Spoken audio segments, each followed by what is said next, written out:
안녕하세요. 한전마입니다.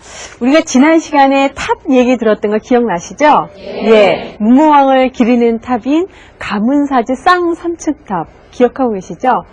오늘은요, 황복사지 3층 석탑을 만나보게 될 텐데요. 일명 이 황복사지 탑은 보물탑이라고도 그런데요. 이 탑 안에서 아주 귀한 보물들이 많이 나왔다고 하거든요. 전 보물 얘기만 나도 가슴이 뛰는지 모르겠어요. 왠지 무슨 영화 제목 같기도 하고 어떤 사연이 있을까 한번 기대가 많이 되죠? 박수로 선생님께 청해 듣도록 하겠습니다.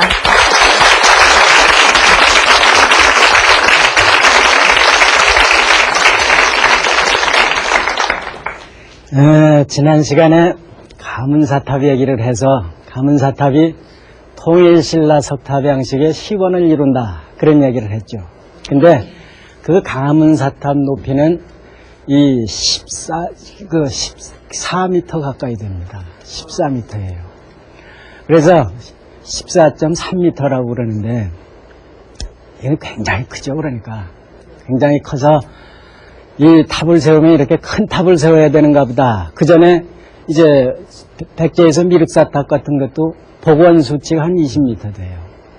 그러니까 엄청나게 이제 큰 건축물로 이렇게 건조를 했는데 지금 말씀을 드리는 이 황복사탑은 한 7m밖에 안 됩니다.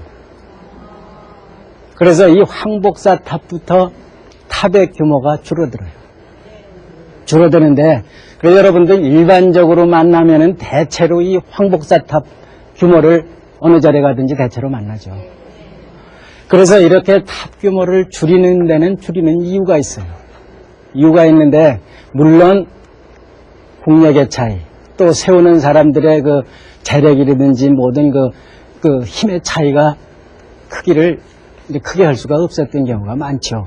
많은데 이 탑은 사실 이 문무왕의 아드님이신 신문왕을 위해서 지은 탑이에요. 만든 탑이에요. 그러니까 국가에서 만들었단 말이죠. 국가에서 만들었는데 문무왕 탑은 물론 문무왕이라는 분은 삼국을 통일한 영웅이니까 그만한 대접을 할 수밖에 없죠.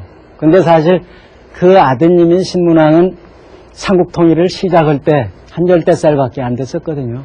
그러니까 실제로 삼국 통일하는 과정에서 뭐 큰 역할을 못했죠. 못하니까 그 뒤에 이제 왕위에 오르면서도 이 왕권이 약해지는 거는 이 주변에 공신 세력이 많아지면 왕권이 약해질 수밖에 없죠. 그러니까 삼국 통일하는 과정에서도 군공을 세운 공신들이 얼마나 많습니까? 그러니까 이 사람들 눈으로 볼 때는 그 아성이거든. 거기다가 신문왕이 11년밖에 자유에 있질 못하고 돌아가요. 돌아갈 때 그 뒤를 이은 효조왕은 겨우 6살. 6살이니까 모후가 섭정을 할 수밖에 없어요. 그래서 모후 신목태후가 섭정을 하는데 그런 지경이니까 신문왕을 위해서 거대한 탑을 누가 솔선해서 해세울 리도 없죠. 과부하고 어린 아들만 남겨놓고 돌아간 형편인데 그리고 또 크게 공도 세운 적도 없고 그리고 11년 자위하는 동안에 공신들 세력 꺾느라고 다른 일은 돌볼 겨를도 없었던 그런 왕이란 말이죠. 그래서 그 왕을 위해서 이 3층 탑을 해세우게 되니까 여기서부터는 이 초층 탑신부터 이 탑의 규모가 작아지니까 한 돌로 씁니다. 쭉 다. 그래서 이게 이제 완전히 한 돌로 쓰기 시작하는 이 양식이 완비가 되는 게 불국사 석가탑인데 요게 그 중간 과정이에요. 그래서 본래 돌이라는 건 전 시간에도 얘기했지만은 이게 쌓아 올라가는 거기 때문에 이게 부재를 나눠가지고 목조처럼 이렇게 따로따로 쓸 성질이 게 아니죠. 이게 본래 석조적인 성격을 회복해가는 일이기도 해요. 또 규모가 작아지니까 이거 한 돌로 다 이제 쓰기 시작했다. 그러니까 사람이 무슨 생각에 사로잡히면은 그대로 그걸 따라간단 말이죠. 그러니까 이걸 목조탑처럼 해야 되겠다 하니까 그 생각대로 그냥 이렇게 부재를 나눠 썼는데 하다 보니까 그럴 필요가 없거든. 그러니까 이게 통돌로 쓰기 시작했다.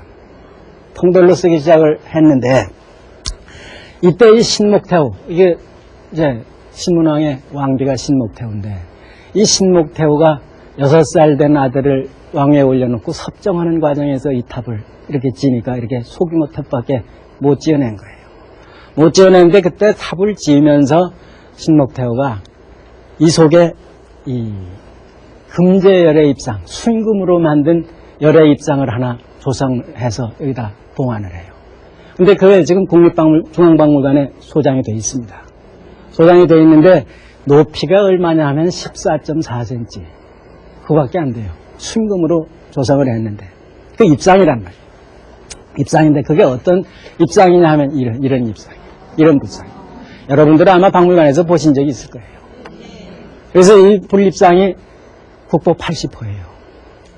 그러니까 이 황복사 탑은 탑 자체도 국보고 여기서 그 출토된 많은 이런 불입상, 뭐 사리함 이런 게 이제 뒤에 계속 얘기를 할 텐데 이 불입상을 이 출토가 되니까 전부 국보가 돼서 국보가 여럿이에요.